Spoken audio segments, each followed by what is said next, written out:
Hello दोस्तों, देखिए आज का हमारा क्वेश्चन है, इम्पॉर्टेंट है, 2 से 4 नंबर में आया करता है। के किस मान के लिए समीकरण 2x² माइनस के x माइनस 1 इक्वल्स टू 0 के मूल बराबर होंगे। ठीक है, तो सबसे पहले आइए मूल बराबर होने मतलब कि द्विघात समीकरण के लिए जितनी कंडीशन 3 कंडीशन होती हैं उन तीनों को हम कर लेते हैं सबसे पहले। तो सबसे पहले हम लिख लेते हैं यहाँ द्विघात समीकरण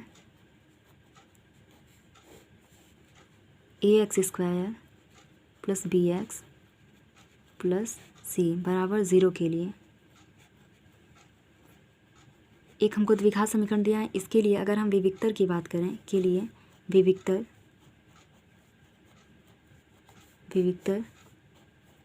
d बराबर b² माइनस 4ac होता है। ठीक है, यानी कि द्विघात समीकरण इसके लिए विविक्तर जो होता है वो d बराबर b² माइनस 4ac होता है। लेकिन ये विविक्तर के लिए 3 कंडीशन, तो हम पहला लिख लेते हैं कि यदि b² माइनस 4ac का मान क्या हो, 0 हो। अगर b² माइनस 4ac का मान 0 होगा तो हम कहेंगे कि समीकरण के मूल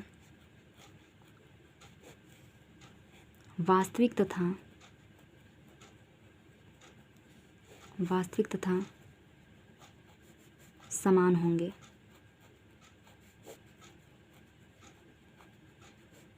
ठीक है, वास्तविक तथा समान होंगे। तीसरा कंडीशन क्या होता है, यदि b² माइनस 4ac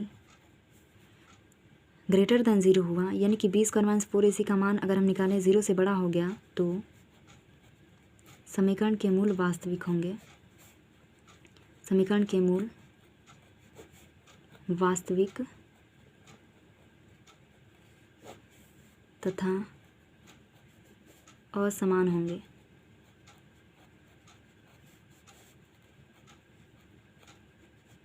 ठीक है, तीसरा कंडीशन है यदि b² माइनस 4ac की वैल्यू लेस दैन 0 है, 0 से छोटा हो तो समीकरण के मूल काल्पनिक होंगे। ठीक है, काल्पनिक होंगे। तो ये हमारी 3 कंडीशन होती है, लेकिन तीनों में से हमसे क्या पूछा गया है कि के मूल क्या होंगे, बराबर होंगे। तो समीकरण हमको क्या दिया है, तो दिया क्या हमको 2x² माइनस का kx और प्लस का k बराबर 0।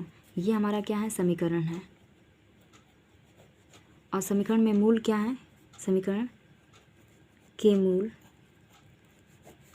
बराबर हैं।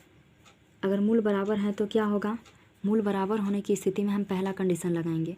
तो मूल बराबर होने की स्थिति में b² माइनस 4ac का मान कितना होगा, 0। तो यहाँ हम लिखते हैं कि मूल बराबर हैं तो b² माइनस 4ac बराबर क्या होता है, 0। अब b का मान क्या होता है, x का गुणांक, तो x का गुणांक क्या है हमारा, k। तो यहाँ हम कर लेते हैं माइनस k का स्क्वायर फिर माइनस 4a की जगह पे कितना है, a का मान x² का गुणांक होता है, तो a की जगह पे हो गया 2 और c की जगह पे क्या हो गया, k बराबर 0।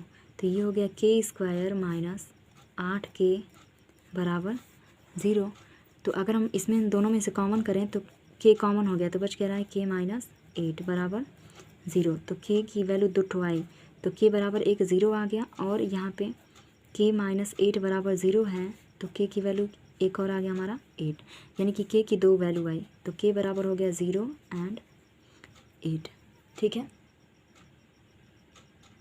तो k के लिए 2 वैल्यू हमारी हो गई। ठीक है, 0 होगा और 8 होगा। तो वही पूछा था ना कि k के किस मान के लिए मूल बराबर होंगे, तो k के 0 और 8 के लिए मान क्या होगा, बराबर होगा।